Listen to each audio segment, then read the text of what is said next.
60, 70 और 80 के दशक में हमारे बॉलीवुड में कई ऐसे विलेन हुए जिनको देखकर दर्शक काफ़ी भयभीत हो जाया करते थे। उनके लुक्स की अगर हम बात करें या फिर उनके एंट्री, उनके डायलॉग्स लोग सुन के और देख के काफ़ी डर जाया करते थे।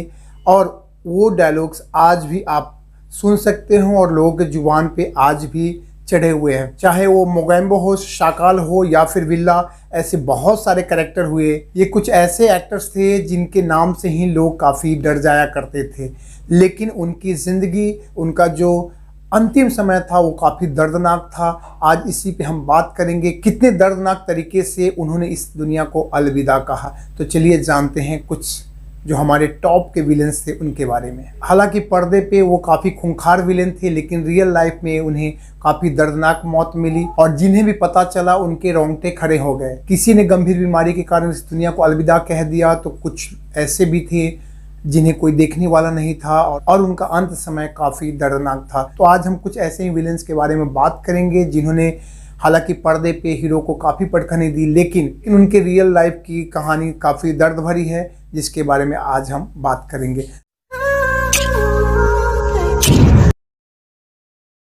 सबसे पहले अगर हम बात करें तो रामी रेड्डी, जिनको आप बखूबी पहचानते होंगे, टॉप लेवल के ये विलेन थे। उनकी एंट्री ही काफ़ी दमदार होती थी, उनको देख के ही लोग सहम जाया करते थे। 90 के दशक में वो टॉप लेवल के विलेन में गिने जाते थे। उन्होंने लगभग 200 फिल्मों में काम किया और हर फिल्म में अलग अलग करैक्टर में वो दिखे। और बहुत कम ही लोगों को शायद ये पता हो कि उनकी जो कॉमिक टाइमिंग थी वो काफ़ी ज़बरदस्त थी। लेकिन सब कुछ होने के बावजूद रामी रेड्डी को एक ऐसी बीमारी लगी जिसके कारण उन्हें इस दुनिया से अलविदा होना पड़ा। हालांकि उन्हें लीवर कैंसर हो गया था, जिसके कारण काफ़ी वो बीमार रहने लगे थे और एक समय ऐसा था कि वो पूरी तरह सूख गए थे और इस बीमारी के कारण इस दुनिया से अलविदा हो गए। समय ऐसा था कि इंडस्ट्री में उनकी काफ़ी चर्चाएं होती थी, हर जगह हर जुबान पे उनका नाम हुआ करता था। लेकिन जब उन्हें बीमारी लगी तो इंडस्ट्री से लगभग कट से गए थे, ये लोग उनसे कनी काटने लगे थे। हालांकि बाद में उन्होंने साउथ इंडस्ट्री का रुख किया और वहाँ पे वो काम करने लगे। उन्होंने कई फिल्मों को डायरेक्ट और प्रोड्यूस भी किया था। गंभीर बीमारी के कारण उन्होंने खुद भी लोगों से दूरी बनानी शुरू कर दी और इस तरह 14 अप्रैल 2011 को उन्होंने इस दुनिया से अलविदा कह दिया। तो इस तरीके से बॉलीवुड ने एक बेहतरीन कलाकार को खो दिया। दूसरे नंबर पे हैं मानिक ईरानी, जिसे आप बिल्ला के नाम से जानते हैं। आपने जैकी श्रॉफ की अगर फिल्म हीरो देखी होगी तो उस फिल्म में उनका कैरेक्टर ही बिल्ला के नाम से था।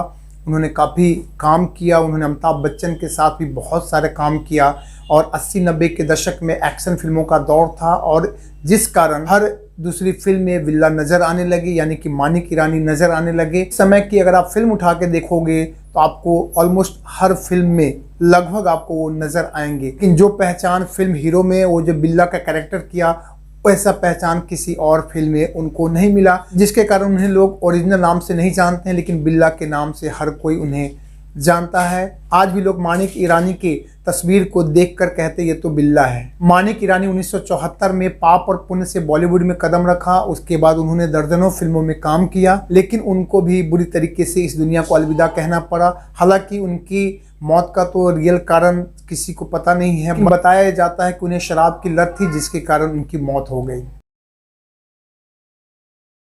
तीसरे नंबर पर अगर हम बात करें तो महेश आनंद, शायद हर किसी ने देखा होगा, काफ़ी स्मार्ट थे, लेकिन वो पूरी लाइफ उन्होंने एज ए विलेन ही बॉलीवुड में काम किया। हालांकि हम सब ने उन्हें हमेशा एज ए विलेन देखा, लेकिन वो कमाल के डांसर, एक्टर और मार्शल आर्टिस्ट भी थे। महेश आनंद बॉलीवुड के अलावा तमिल, तेलुगु और मलयालम फिल्मों में भी काफ़ी काम किया उन्होंने। एक्टिंग में आने से पहले महेश आनंद मॉडलिंग किया करते थे और एक ट्रेड डांसर थे। हालांकि उन्हें बॉलीवुड में ब्रेक भी एज ए डांसर ही मिला, लेकिन बाद में उन्हें विलेन का काम मिलने लगा और बॉलीवुड में वो एज ए विलेन ही पूरी लाइफ काम किया और बाद में उनकी पहचान विलेन के रूप में ही होने लगी। 1982 में बॉलीवुड में एंट्री करने के बाद उन्होंने कई सारी फिल्में की। शहंशाह, गंगा जमुना सरस्वती, इलाका जैसी बहुत सारी फिल्मों में उन्होंने काम किया, जो काफ़ी अपने ज़माने की सुपरहिट फिल्में रही। लेकिन उनका भी हश्र जो अंत समय था काफ़ी दर्दनाक रहा। 57 वर्ष में उनकी दर्दनाक मौत हो गई। वो अपने अंधेरी के फ्लैट में मृत पाए गए थे। 2 दिनों तक ऐसे ही पड़े रहे।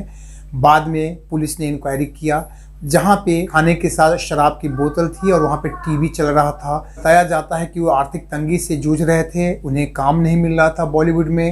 हालांकि लास्ट में उन्हें रंगीला राजा जो गोविंदा की फिल्म थी उसमें काम भी मिला, लेकिन कुछ खास नहीं कर पाए। और बताया ये जाता है कि काम न मिलने के कारण वो काफ़ी डिप्रेशन में रहने लगे थे, इसके कारण हमेशा शराब पीना उनकी आदत सी बन गई थी। आपको बता दें कि महेश आनंद ने 5 शादियां की थी, लेकिन अंत समय में उनके साथ कोई भी नहीं था। महेश आनंद ने सबसे पहली शादी बरखा राय के साथ किया, जो कि रीना रॉय की बहन थी और एक प्रोड्यूसर भी थी। हालांकि उन्होंने 5 शादियां की, लेकिन न उन्हें प्यार मिल सका न किसी का साथ। अंत समय उनका काफ़ी दर्दनाक ही रहा। महेश आनंद ने दूसरी शादी मिस इंडिया इंटरनेशनल रह चुकी एरिका मारिया डिसूजा से किया, लेकिन उनके साथ भी उनका ज़्यादा दिन संबंध नहीं रह सका। बाद में फिर वो 1992 में तीसरी शादी की एक्ट्रेस मधु मल्होत्रा के साथ। बदनसीबी ये कि उनकी तीसरी शादी भी टिक नहीं पाई और 2000 में उन्होंने उषा बच्चानी से शादी की और लास्ट में 5वीं जो शादी उन्होंने किया एक रूसी महिला थी जिनसे उन्होंने शादी किया। लेकिन 5 शादी होने के बावजूद भी उनका जो अंत समय था काफ़ी दर्दनाक था। जब उन्होंने दुनिया को अलविदा कहा अपने फ्लैट, अंधेरी के फ्लैट में, तो वहाँ पे कोई नहीं था और उनके साथ कोई नहीं था। बताया जाता है कि काफ़ी वो भी डिप्रेशन में थे, काम नहीं मिलने के कारण काफ़ी उन्हें परेशानी हो रही थी, जिसके कारण वो डिप्रेस हो गए थे और ऐसे डिप्रेशन में चले गए कि उन्हें अंतोगत्वा दुनिया को अलविदा कहना पड़ा और मात्र 57 ईयर्स की उम्र में उन्होंने इस दुनिया को अलविदा कह दिया। चौथे नंबर पे है गैविन पैकर्ड।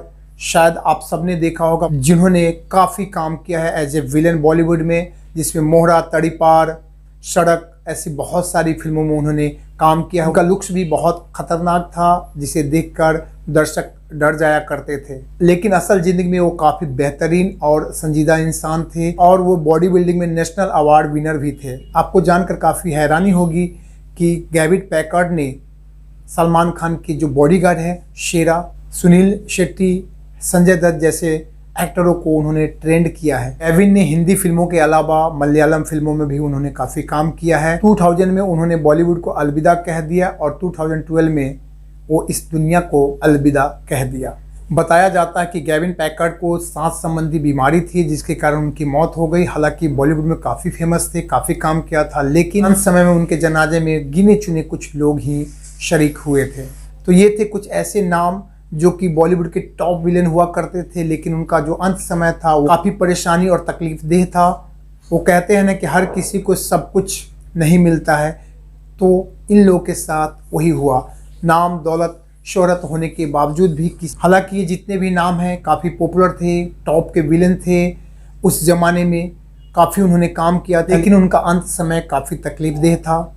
किसी को किसी का प्यार नहीं मिला। 5 शादी करने के बाद किसी को उनके जनाजे में शरीक होने के लिए गिने चुने लोग आए, किसी को किसी अज्ञात बीमारी ने ले लिया। तो इस तरीके से इतने फेमस होने के बाद, इतने रुपया पैसा हर चीज़ होने के बाद भी उनका जो अंत समय था काफ़ी दर्दनाक था। लेकिन हमारे ऐसे बेहतरीन एक्टर के लिए हम सब आज भी प्रार्थना करते हैं कि भगवान उनकी आत्मा को हमेशा शांति प्रदान करे, और क्योंकि ये हमारे अनमोल धरोहर थे, बॉलीवुड के काफ़ी बेहतरीन एक्टरों में थे, जिनके एंट्री से, जिनके नाम से लोग डर जाया करते थे। तो ये थे कुछ एक्टर्स जिनके बारे में आज हमने जाना। चलिए मिलते हैं फिर एक नए अपडेट्स के साथ। तब तक के लिए आप सबका बहुत बहुत दिल से धन्यवाद।